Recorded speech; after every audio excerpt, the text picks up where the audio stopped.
his leg. His phone was cracked and dark. The cold was becoming serious. He began crawling toward the nearest house, but halfway there, his strength gave out completely. Marcus Steele Thompson calls 7-year-old Emma Richardson discovered the collapsed biker in the snow outside her grandmother's house on the coldest night of winter. His leather jacket bore the skull and wings of the Hells Angels, a sight that would have sent most people running. But Emma saw something different, a human being who needed help. She dragged the unconscious man inside, wrapped him in blankets, and stayed by his side until he regained consciousness. When Marcus Steele Thompson opened his eyes to find a small girl tending his frostbitten hands, he knew his life had changed forever. The morning sun filtered through Rose Richardson's kitchen curtains as she and Emma shared breakfast. The antique tea set gleamed softly in the gentle light. Rose poured steaming cocoa into Emma's favorite cup. "Careful now, sweetheart. It's still quite hot," Rose said warmly. Emma blew gently across the surface. At 7 years old, she possessed unusual stillness for a child her age, a thoughtful quality that often surprised adults. "Grandma Rose, why do some people look scary, but aren't really scary inside?" Rose paused, considering the question with seriousness. "Well, my dear, sometimes people have hard lives that make them build walls around themselves, like a castle. But inside might be a very gentle person." Emma nodded solemnly. "Like how porcupines have sharp quills, but they're just trying not to get hurt." "Exactly." Rose smiled, marveling at her granddaughter's understanding.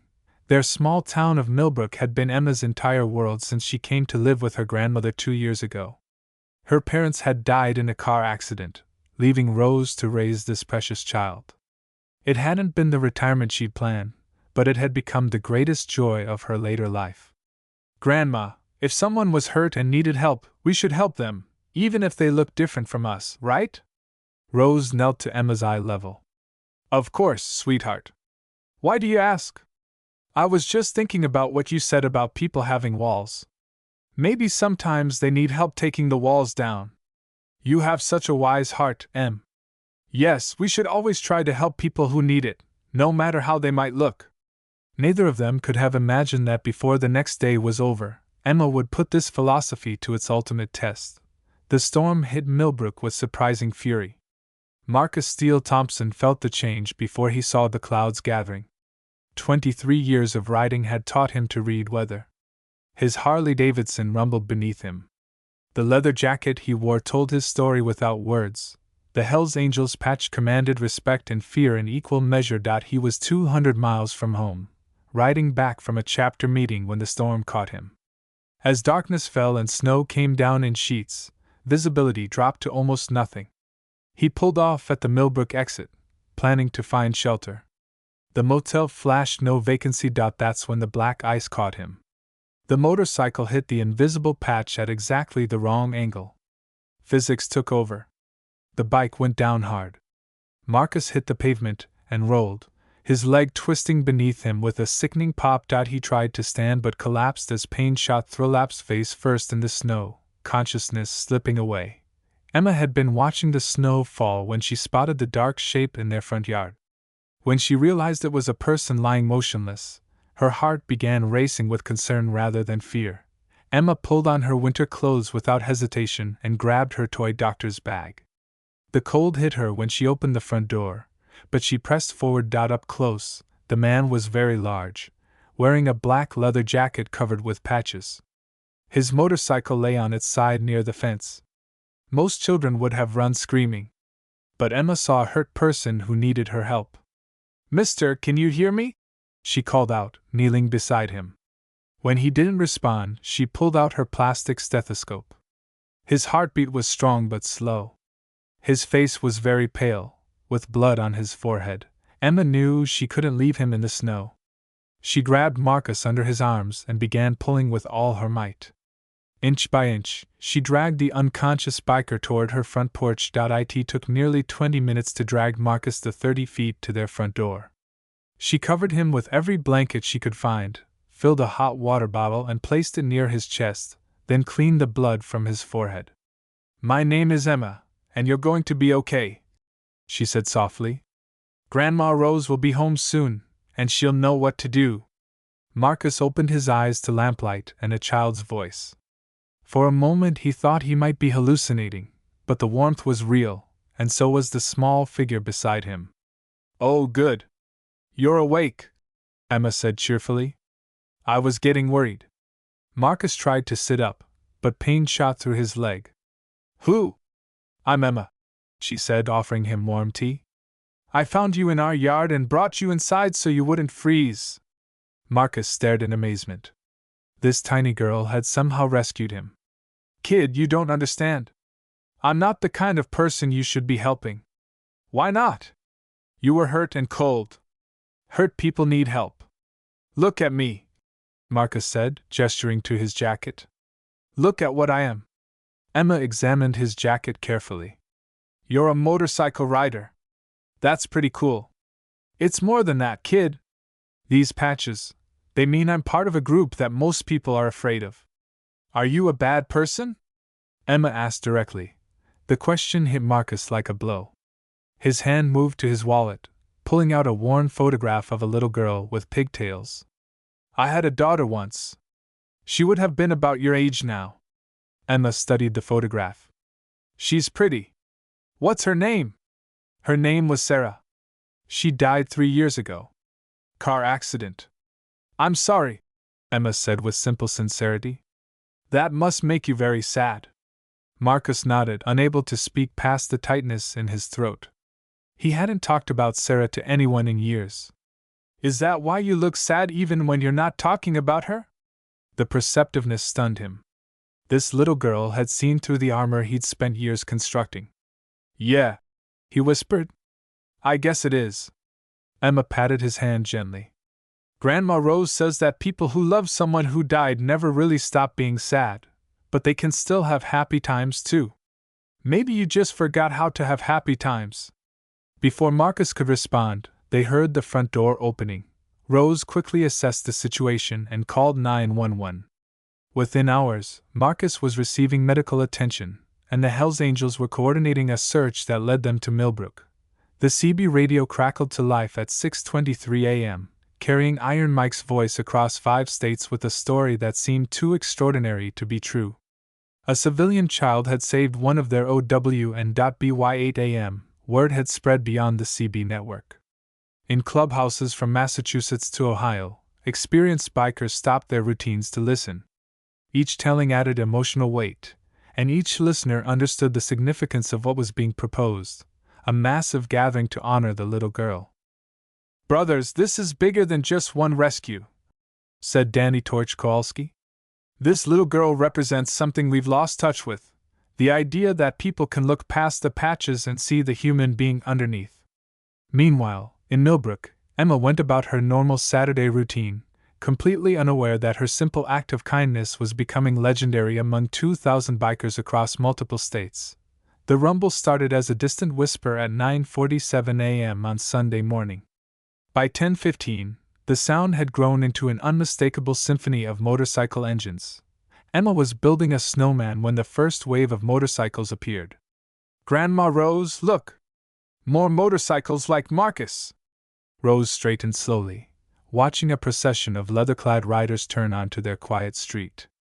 She had expected a small group. What she was seeing looked like a parade. The lead riders guided their machines with precision, parking in neat rows. Behind them came more riders, and then more, until the entire block resembled a motorcycle showroom. The first rider to dismount was a woman with graying hair. "Mrs. Richardson, I'm Janet Williams. We spoke on the phone." "Phoenix, isn't it? Marcus mentioned you."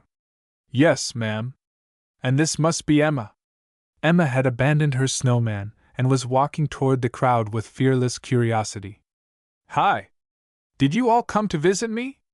"We did indeed, little lady," Phoenix replied, kneeling down. "We brought you something special." She unwrapped a leather package revealing a small patch beautifully embroidered with Emma's Angels in golden thread. "This was made especially for you, to show that you're an honorary member of our family." Emma accepted the patch with reverence. "It's beautiful. Can I put it on my coat?" "Absolutely. That's exactly where it belongs." More motorcycles continued to arrive, filling not just their street but surrounding blocks. Police cars appeared, but officers seemed more concerned with traffic control than law enforcement. Emma moved through the crowd like a tiny ambassador, introducing herself to riders who towered over her but spoke with surprising gentleness. "Are you really all Marcus's friends?" she asked a rider covered in tattoos. "We're his brothers," the man replied. "And any friend of Steele's is a friend of ours." "Steele? That's what we call Marcus. Everyone in the club has a road name." "What's your road name?" "They call me Bear." "That's a good name. You do look like a friendly bear." By noon, nearly 2,000 Harley-Davidsons stretched for 6 blocks. Emma tried counting all the motorcycles but gave up at 53. Iron Mike dismounted and approached the porch, carrying a leather-bound book. "Mrs. Richardson, I'm Mike Sullivan, president of the Albany chapter." "Mr. Sullivan. Marcus spoke of you. Family looks after family, ma'am. And your granddaughter has become family to all of us." He handed her the book. "Every rider here has signed this for Emma. Names, chapters, and phone numbers. If she ever needs anything, she's got 2,000 brothers and sisters ready to help." At exactly 1 p.m., Iron Mike stepped onto a makeshift platform. The crowd fell silent with military discipline. "Brothers and sisters," Mike's voice carried clearly, "we're here today because of something extraordinary. A little girl named Emma Richardson looked past the patches, past the reputation, past everything that usually makes people cross the street when they see us coming. She saw a human being who needed help, and she helped him." Marcus stepped forward, carrying a small leather jacket clearly custom-made for a 7-year-old. The craftsmanship was extraordinary, soft black leather with a miniature Hell's Angels patch modified to read, "Honorary Hell's Angel," in golden thread. "Emma," Marcus called out. "Would you come down here, please?" Emma walked through the crowd, which parted respectfully. When Emma reached Marcus, he knelt to her eye level. "Emma, this jacket represents something very special. The patches mean that you're part of our family now. Forever." Emma gasped with delight as he helped her slip it on. The jacket fit perfectly. On the back, the "Honorary Hell's Angel" patch caught the winter sunlight. The crowd erupted in applause as Emma spun around to show off her new jacket. The sound was thunderous, 2,000 pairs of hands clapping for the tiny girl who had brought them all together. "There's something else," Iron Mike announced, holding up a certificate. "Emma, this makes you an official member of the Hell's Angels family. It means that wherever you go, whatever you need, you've got brothers and sisters ready to help you." "Thank you," Emma said, her voice somehow carrying over the vast crowd. "Marcus is my friend, and now you're all my friends too. There's one more thing," Marcus said quietly, pulling out a small ring, silver and worn smooth by years of handling. "This was my daughter Sarah's promise ring. I gave it to her on her 6th birthday." Emma looked at the ring with wide eyes, understanding she was being offered something precious beyond measure. "I want you to have it," Marcus continued. "Not because you're replacing Sarah, but because you remind me that there's still goodness in the world worth protecting." As he slipped the ring onto Emma's finger, the crowd fell completely silent. Emma looked at the ring, then at Marcus, then at the sea of faces. "I'll take very good care of it," she promised solemnly. "And I'll remember Sarah too." Following the ceremony, something magical happened.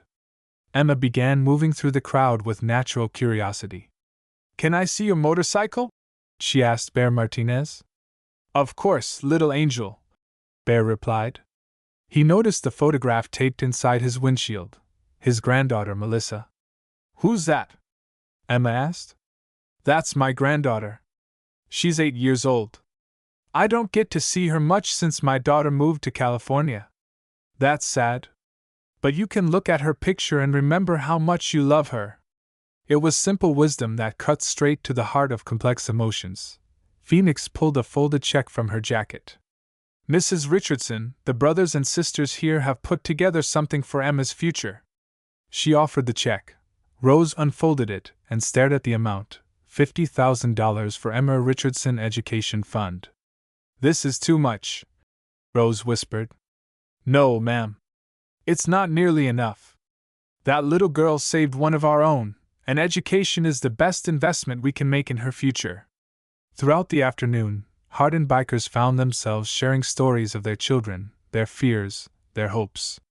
Emma's fearless acceptance had created a safe space where vulnerability was welcomed. As winter sun began its descent, reality of departure settled over the gathering. Iron Mike stepped onto the platform one final time. Brothers and sisters, we came here today to honor a little girl who showed us the best of humanity. Mission accomplished. But this isn't goodbye. It's see you later. Marcus approached Emma one final time, carrying a small velvet box. Emma, I have one more thing for you.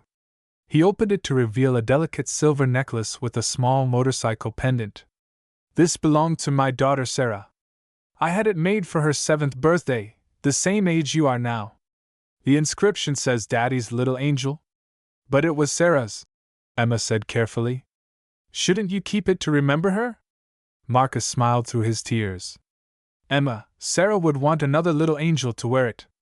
And every time I see you wearing it, I'll remember both of you. He fastened the necklace around Emma's neck.